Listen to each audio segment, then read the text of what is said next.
Surprisingly, over 90% of viewers haven't subscribed yet. If you're enjoying the content, hit that subscribe button. It motivates us to keep creating and helps us never miss an upload. I met Lila in a line outside a food truck after a summer concert. She teased me for ordering chili on a 90-degree night, and I told her I needed spice to balance my boring accounting job. She laughed, asked for a bite, and then gave me her number. We slid into something steady after that. Sunday farmers markets, Knicks games on TV, texts at lunch about absurd coworker stories. I learned her coffee order and the way she triple-checked the lock before bed. She learned I alphabetize my spice rack and overtip when the server looks stressed. It wasn't perfect, but it felt real. So when she mentioned a weekend away to reconnect with nature, I didn't blink. She said a friend had a line on a mountain retreat that offered couples activities, hiking, and a cabin with a hot tub. Lila handled the sign-up. The price shocked me, $800 up front for the reservation and the program fee. She said we'd split it later when her paycheck came through. I told her no rush, we were a team. I clicked Pay Now with the same trust I used when I gave her my apartment keys. 2 days before the trip, she told me she couldn't go because her manager switched her schedule. Annoying but believable. Lila worked at a boutique and the owner was a calendar tornado. "We'll reschedule," she said, phone tucked under her chin while she painted her nails. "Refunds aren't a thing, but the credit will roll over. I'll call them." Then she asked if I could forward the receipt again, just in case. I sent it. That should have been the end. Except on Friday afternoon, as I packed a gym bag, Lila breezed into my place in new hiking boots that weren't from any store I'd seen. She tossed me a kiss and said she was driving to her mother's to help with yard work. I offered to come. She waved it off. "Just a quick trip." She grabbed a tote filled with snacks and a plaid blanket, like the ones in cozy cabin photos, and vanished down the hallway. A weird itch started at the back of my neck. I told myself I was being unfair. Then her location tag popped up on my phone. She'd shared it months ago so I could see when she was close to the subway at night. And I watched the dot scoot north on the interstate, not toward her mom's town, straight past it, into the mountains. I waited an hour and called. She answered with wind in the background and the bright voice she used for sales. "Hey babe, can I call you later? It's loud." "Where are you?" I asked, trying to sound casual and missing by a mile. "On the road. I told you I'm going to Mom's." My stomach tightened. "Your dot shows you near Spruce Hollow." She went quiet for half a second. Then she laughed, a laugh that didn't reach her eyes even though I couldn't see her. "You're not my husband, so you don't get to control where I go," she said, like she'd practiced the sentence in front of a mirror. "Seriously, relax. I'm helping a friend." "Which friend?" "Does it matter?" She hung up before I could answer. I sat there with the phone against my ear and the room suddenly too small. The number 800 kept walking by like a guy in a sandwich board. I'd paid for a couple's retreat I wasn't attending, and my girlfriend was somewhere very close to it. The itch at my neck turned into a drum. I opened the email chain from the retreat. The confirmation listed a program coordinator, a phone number, and a set of rules about respectful behavior. No names of other attendees, obviously. I scrolled again, and a tiny note at the bottom made me blink. "This weekend's session led by counselors Sam and Kara. Questions? Reach out to Sam directly." A separate contact number sat there like a dare. My finger hovered, calling would be ridiculous. Then I thought of the boots, the blanket, the practice sentence about control. I tapped the number. "Sam here." A voice answered after 2 rings. Calm, practiced. The sound of someone who helped strangers for a living. "Hi, Sam. I'm trying to confirm a reservation. My name's Drew Reynolds. I paid for the romantic mountain couples retreat this weekend, but I had to drop out. My girlfriend said the credit would roll over. I wanted to check." There was a pause where I could hear keyboard keys. "I see your payment. You're marked as a no-show with partner attending. Do you want to transfer the credit to a future date?" My mouth went dry. "Partner attending. Can you confirm the name on the reservation?" "I can't disclose other guests' information," Sam said gently. "But the partner associated to this payment checked in about an hour ago." "Is her partner listed as me?" "I'm not asking for details," I said, heat rising. "I need to know if someone used my payment to attend with somebody else. I paid $800. Sam's voice shifted, sympathetic now. I can confirm that the person who checked in is attending with a different partner than the one on the registration. If you want to dispute, email our admin. I'm sorry." The room tilted. I thanked him and ended the call before I said something I couldn't unsay. I paced my living room until the plant by the window looked dizzy. Then I sat down and did the only other thing I could think of. I opened my contacts and scrolled to a name I hadn't looked at since the 4th month of dating Lila, back when she told me about her old relationship like it was a storm that had blown through. Evan, the ex. He was, in her words, a decent guy who wanted different plans. What she never told me, but his social media did, was that he lived an hour from Spruce Hollow and liked photos of cabins enough to suggest a subscription. I still had his number because he texted early on something like, "Take care of her, man, she deserves it." It felt corny then. Now it landed like a weight. I typed, "Hey, this is Drew, Lila's current boyfriend. Odd topic. Did you by any chance go to Spruce Hollow today?" I stared at the message, ready to delete it, then hit send. 3 dots appeared, disappeared, returned. Then, "Why?" I breathed in, breathed out. "Because I just found out my payment for a couples retreat got used by Lila, and the location lines up with where you live. I need to know if she's with you." It took a full minute. When his reply arrived, it felt like paperwork stamped by a judge. "I'm at Spruce Hollow. She told me you both ended things, said she booked this months ago and didn't want to waste the spot. I'm sorry, man." I put the phone down as if it were hot. Somewhere a neighbor's dog barked, a car door shut. The world continued being regular while my own gears skipped. I called Lila again. Voicemail. I tried once more. Voicemail. Then Evan called me. "I feel weird talking to you," he started, voice earnest and shaky. "But I swear she said you two were done. She reached out last week asking if I'd be open to a clean slate weekend. Said it was closure." I hesitated, but I had vacation time and... He exhaled.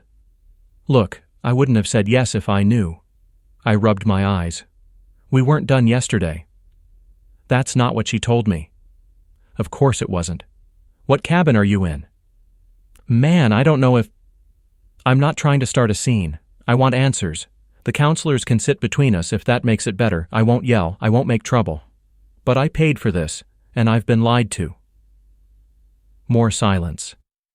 Then he said he'd meet me in the gravel lot near the Welcome Lodge in 2 hours. He sounded as if he wanted a grown-up to appear and tell us what to do. I drove.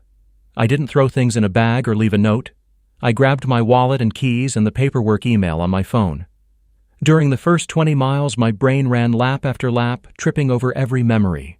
The time Lila lost service on a girls' night, the sudden privacy on her phone after months of sharing playlists, the fresh boots, the sentence like a shield, "You're not my husband." Fog hung in the valleys by the time I exited toward the retreat. Spruce Hollow spread. Out in pine waves, the kind of view that sells calendars. The parking lot had a wooden sign shaped like a heart with mountains inside. Cute. I parked far from the front entrance and waited. Evan pulled up in a dusty pickup that had a crack across the windshield like a spider web. He stepped out wearing a flannel I'd swear I'd seen on Lila's floor once. He raised his hands when he saw me, palms open like a referee stepping into a huddle. "Thanks for coming," I said, surprising both of us with how normal I sounded. "I shouldn't be here either," he replied. "But here we are." We stood by the tailgate, 2 men who had shaken the same snow globe and watched their weekends rearrange. I told him about the $800. He told me about the message Lila sent with a photo of a cabin brochure and a line about second chances. He even showed me the texts. None of them made me look like an ex. In one, she called me D, as if a nickname could erase seriousness. "I thought something was off," Evan admitted. "She kept dodging details, said she didn't want drama. I figured she meant complicated feelings." He rubbed the back of his neck. "Listen, if you want to talk to her, she's at the afternoon trust building session. That's after the couples canoe thing." "Canoe thing," I repeated. A laugh escaped me, sharp and short. "Perfect." We walked toward the lodge, past cheerful signs about communication and playful challenges. My feet felt too loud on the deck. I didn't know exactly what I'd say when I saw her, only that the truth needed daylight. Inside, a board listed group locations. Trust Lab, Meadow Yurt. I didn't know what a yurt looked like until we saw it. A tent with wooden ribs and a circle skylight, like a planetarium for feelings. Voices drifted out, murmurs, a counselor's calm cadence, a chuckle that could have been Lila's. Evan hesitated at the entrance. Do we just go in there? We don't make a scene, I said, heart pounding. We ask for a word. We keep our hands in our pockets. We let her talk. He swallowed, nodded. We stepped toward the flap just as it rustled from the inside, and the couple closest to the opening appeared. Lila emerged second, smiling at something the counselor said, her hand resting lightly on the forearm of the man beside her. She turned, still smiling, and saw me. The smile fell like a dropped plate, her hand jerked away. The air in the doorway tightened into a cable pulled to the point of snapping. She blinked, opened her mouth, closed it. Hi, I said, voice steady in a way I didn't expect. How's the romantic mountain couple's retreat going? Lila froze in the doorway of the yurt, her smile gone. Evan shifted uncomfortably beside me, as if he wanted to disappear back into the trees. A counselor glanced over with the kind of expression reserved for intrusions, but I lifted my hand politely and said, Sorry, I just need a quick word with her. Lila's lips parted, then closed again. She looked from me to Evan, then back. Her eyes darted like someone searching for the right exit. The man standing nearest to her, Evan, took a deliberate step backward, palms open. The group inside the yurt grew quiet, the way a room does when it senses a storm. She walked a few steps toward me, voice low and sharp. What are you doing here? Just checking in, I said evenly. After all, I did pay $800 for this little getaway. Thought maybe I'd see what I bought. Her jaw clenched. You can't just show up. It's private. Private? I almost laughed. Private would be you and your journal. This is a couple's retreat, with my money, and your ex. At that, a few heads in the group turned fully toward us. The counselor stepped closer, gentle tone in place. If you'd like to continue this conversation outside, that might be best. We encourage privacy and respect during activities. Privacy and respect, I repeated, forcing myself not to raise my voice. That's all I asked for. Seems like I'm the only one practicing it. We moved away from the group, walking back toward the gravel lot. Lila kept glancing at me, searching for a way to frame the situation. Evan trailed a few steps behind, quiet, as if he knew his part in this had already been exposed. Once we were clear of the yurt, she spun on me. You had no right to call him. None. That's why I told you you're not my husband. You don't get to control me. I took a slow breath. I didn't call Evan first. I called the retreat. They told me someone else checked in under my payment. Then I called him. So don't twist this into me snooping. This is about you lying. Her face flickered, a tiny crack in the performance. I didn't lie. I just didn't tell you everything. Not telling everything when you're walking into a couple's retreat with your ex is lying, Lila. My voice was calm now, almost too calm. You could have said you wanted closure. You could have said you weren't sure about us. Instead, you had me swipe my card. Evan finally spoke, voice uneasy. She told me you two were over. That landed heavy in the space between us. Lila's cheeks flushed. I needed time to think. He offered to come. It means you're standing here in boots I didn't buy, holding his cabin key, I said, nodding at the lanyard dangling from her wrist. So yeah, it means a lot. Silence stretched. A breeze moved through the trees, carrying the sound of laughter from somewhere down the path. Other couples, other stories, not ours. I pulled the folded printout of the receipt from my pocket, the one I'd grabbed before leaving home. I held it up, then let it flutter to the ground between us. That's yours now. Consider it my parting gift. I'm done paying for your lies. Her eyes widened, but I didn't wait for another defense. I turned, walked back to my car, and unlocked the door. Evan didn't follow. He stayed rooted where he was, caught in the wreckage of a plan he'd thought was harmless. As I drove down the winding road, the retreat sign shrank in my rearview mirror. My chest felt hollow, but also lighter than it had in weeks. Every mile put more distance between me and the version of myself that ignored the red flags, that accepted half-truths and late-night excuses. I knew the hurt would hit later, when I walked into my apartment and saw her toothbrush, when I scrolled past old photos of us. But right then, the main thing I felt was clarity. No shouting match, no slammed doors, no revenge could match the simple truth. I wasn't her husband, like she said, and now I wasn't her boyfriend either. The road stretched ahead, open, waiting, and for the first time in a long time, I realized I could decide exactly where I wanted to go. Driving away from the retreat should have felt like the end. I had spoken my piece, dropped the receipt at her feet, and left her standing in the gravel with her excuses.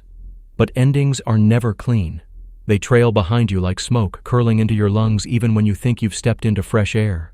The miles stretched ahead, pine trees on both sides, the kind of scenery travel blogs rave about.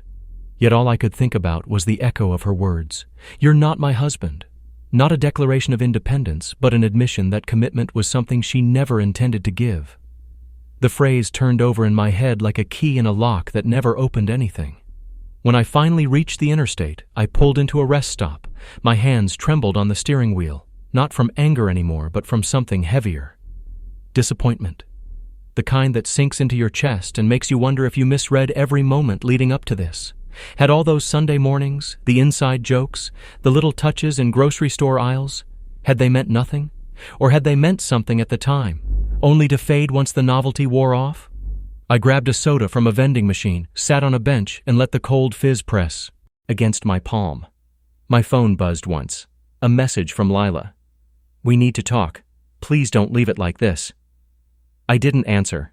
For the first time since we started dating, I realized I didn't owe her a reply. The power she held over me had been built on my willingness to explain myself, to check in, to forgive before I'd even been asked. That power was gone. Instead, I texted my best friend Marcus, who had seen me through every major decision since college. "You were right about her," I wrote. He called immediately. "What happened?" I told him everything. The boots, the phone call, the yurt, Evan's confession. He stayed silent through most of it, except for a low whistle when I described handing her the receipt. "You handled it better than I would have," he said finally. "I'd have probably ended up in the county jail." Anger feels easy, I admitted. But the silence, walking away, that's the hardest part. "Yeah, but it's also the part that proves you're not her. She wanted drama, control, a stage to stand on. You denied her all of it." That thought stayed with me long after we hung up. Walking away wasn't weakness, it was strength. And revenge didn't have to look like shouting matches or schemes. Sometimes revenge was simply refusing to play the role someone else cast you in. Still, my mind couldn't let go of the practical side. I'd spent $800, money I'd saved for something meaningful. A vacation, maybe even an engagement ring one day. Now it had been funneled into a weekend that would probably become one of Lila's funny stories to tell later, spinning herself as misunderstood and me as overbearing. I refused to let that be the final chapter. The next morning, I woke early with clarity. If Lila wanted freedom, she had it. But I wanted closure, and closure meant cleaning out every piece of her influence from my life. I started with my apartment, her toothbrush, her sweatshirt tucked behind my couch cushions, the stack of magazines she never finished, into a box. I labeled it with her name and set it by the door. Then I opened my laptop and drafted an email to the retreat administrators. I explained that I had paid for the trip under false pretenses, that my reservation had been used without consent. I attached the receipt, detailed the phone call with Sam, and requested a partial refund or credit in my own name. I kept the tone professional, not vindictive. Companies respond to calm reason more than anger. By noon, I had a reply. They couldn't offer cash back, but they would honor a credit in my name for a future retreat, alone or with someone else, they emphasized. I smiled for the first time in 24 hours. Maybe I wouldn't use it soon, but the idea of someday sitting in that mountain cabin with someone who actually valued me, that was a picture worth holding on to. Lila texted again that evening. "I deserve a chance to explain. Call me." This time I wrote back, "Box with your stuff is by my door. Pick it up whenever. That's all there is to explain." Her reply came fast, defensive, and angry. "You're overreacting. We weren't married. I needed space, and you didn't trust me. That's on you." I didn't answer. For once, the silence felt like freedom. The days that followed were strange. Friends reached out after hearing snippets of the story. Apparently, Evan had posted something vague about truth coming to light on his social media.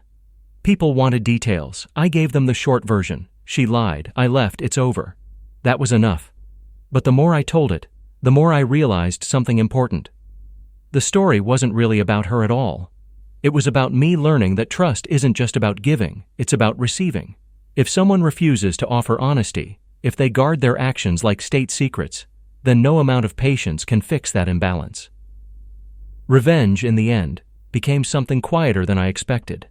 I didn't need to ruin her reputation or chase her down with accusations.